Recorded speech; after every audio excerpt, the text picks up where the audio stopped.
தனிப்படை கிளம்பியது. சத்யா விஷயத்தில் அடுத்து வெளியான புது பூதம் தமிழ்ச்செல்வி. பல ஆண்களை ஏமாற்றி திருமணம் செய்த சத்யா விஷயத்தில் மிகப்பெரிய திருப்பம் உண்டாகி இருப்பதுடன் புதிதாக தமிழ்ச்செல்வி சிக்கியிருப்பது அதிர்ச்சியை உண்டாக்கியிருக்கிறது.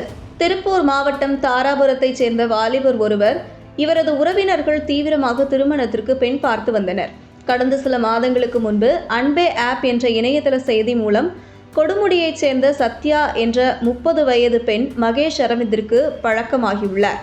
இருவரும் பழகி வந்த நிலையில் தனது அம்மாவிற்கு உடல்நிலை சரியில்லாமல் இருந்து வருகிறது.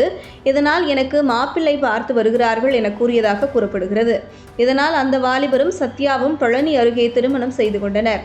வாலிபரின் வீட்டார் சத்யா என்ற பெண்ணுக்கு திருமணமானதை தொடர்ந்து நகைகளை வாங்கி அழகு பார்த்தனர்.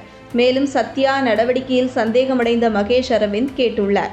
இதனால் ஆத்திரமடைந்த சத்யா மற்றும் மகேஷ் அரவிந்த் இருவருக்கும் இடையே வாக்குவாதம் ஏற்பட்டது. சத்யாவிடம் நைசாக பேசி அனைத்து மகளிர் காவல் நிலையத்திற்கு அழைத்து வந்த மகேஷ் அரவிந்த் புகார் கொடுத்தார். இந்த விசாரணையில் கடந்த 10 ஆண்டுகளுக்கு முன்பே சென்னையைச் சேர்ந்த அருண் என்பவரையும் காதலித்து ஏமாற்றி திருமணம் செய்து கொண்ட விபரமும், கரூரைச் சேர்ந்த காவல் உதவி ஆய்வாளர் கார்த்திக் என்பவரையும் காதலித்து ஏமாற்றி திருமணம் செய்துள்ள விபரமும், கொடுமுடி அருகே உள்ள சாலைப்புதூரைச் சேர்ந்த மாட்டு வியாபாரி ராஜமாணிக்கத்தின் மகன் பிரகாஷ் என்பவரையும் ஏமாற்றி பணம் பெற்றுள்ள விபரமும், 2012இல் ராஜேஷ் என்பவரை பதிவு திருமணம் செய்து கொண்டு அவருக்கும் சத்யாவிற்கும் ஒரு பெண் குழந்தை இருக்கின்ற விபரமும் தெரியவந்தது. மேலும் சத்யாவின் திருமணத்திற்கு புரோக்கராக செயல்பட்ட கரூர் மாவட்டம் தான்தோன்றி மலையைச் சேர்ந்த தமிழ்ச்செல்வி என்பதும் தெரியவந்தது. இதைத் தொடர்ந்து தமிழ்ச்செல்வி மற்றும் சத்யா ஆகியோரை அனைத்து மகளிர் காவல்துறையினர் வழக்கு பதிவு செய்து தீவிரமாக தேடி வந்தனர்.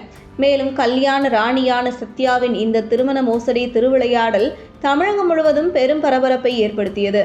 மேலும் இந்த சம்பவம் சமூக வலைதளங்களில் வைரலாக பரவியது. இதையடுத்து சத்யாவை பிடிக்க தாராபுரம் போலீஸ் இன்ஸ்பெக்டர் கீதா தலைமையில் 5 போலீசார் அடங்கிய தனிப்படை அமைக்கப்பட்டது. தனிப்படை போலீசார் ஈரோடு மாவட்டம், பாண்டிச்சேரி மற்றும் கரூர் உள்ளிட்ட பல இடங்களில் தமிழ்ச்செல்வி மற்றும் சத்யா இருவரையும் தீவிரமாக தேடினர். அப்போது மூவரும் சிக்கினர். இதையடுத்து விசாரணைக்காக சத்யா மற்றும் புரோக்கர் தமிழ்ச்செல்வி ஆகியோர் தாராபுரம் காவல் நிலையத்திற்கு அழைத்து வந்து விசாரணை மேற்கொண்டு வந்தனர். அப்போது காவல் நிலையத்திலிருந்து சத்யா நைஸாக தப்பிச் சென்றார். இந்த நிலையில் தனிப்படை போலீசார் தீவிரமாக பல்வேறு இடங்களில் தேடியும் சத்யா மற்றும் புரோக்கர் தமிழ்ச்செல்வி உட்பட வழக்கறிஞர் ஆகியோர் தலைமறைவாக இருந்தனர். செல்போன் சிக்னலை வைத்து தீவிரமாக அனைத்து மகளிர் போலீசார் தேடி வந்த நிலையில் செல்போன் சிக்னல் பாண்டிச்சேரியில் இருப்பதை அறிந்த அனைத்து மகளிர் போலீசார் சம்பவ இடத்திற்கு சென்று தேடுதல் வேட்டையில் ஈடுபட்டனர். அப்போது சத்யா தோழி வீட்டில் இருந்தது தெரிய வந்தது.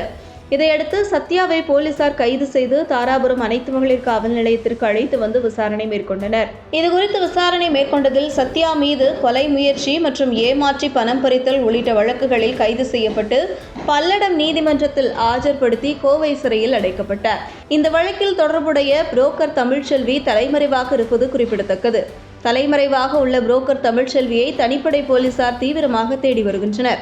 பல ஆண்களை ஏமாற்றி மோசடி செய்தும் கல்யாண ராணி தாராபுரம் மகளிர் காவல்துறையினர் கைது செய்தனர் என்ற தகவலை அறிந்த ஏராளமானோர் அனைத்து மகளிர் காவல் நிலையத்தில் வெளியே காத்திருந்தனர்.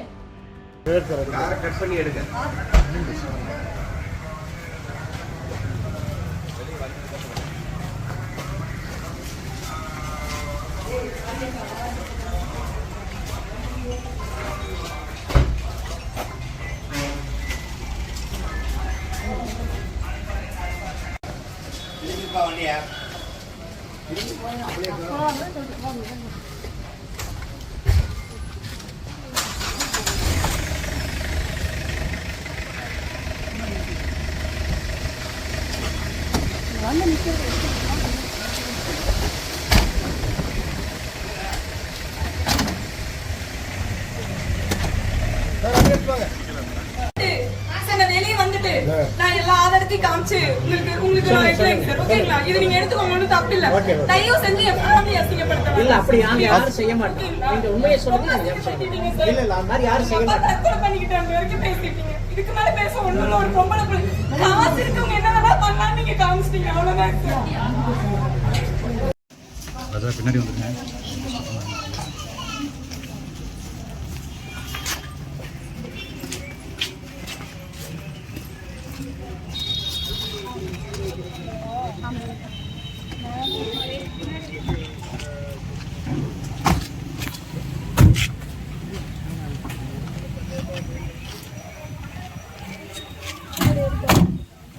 ஒண்ணுமே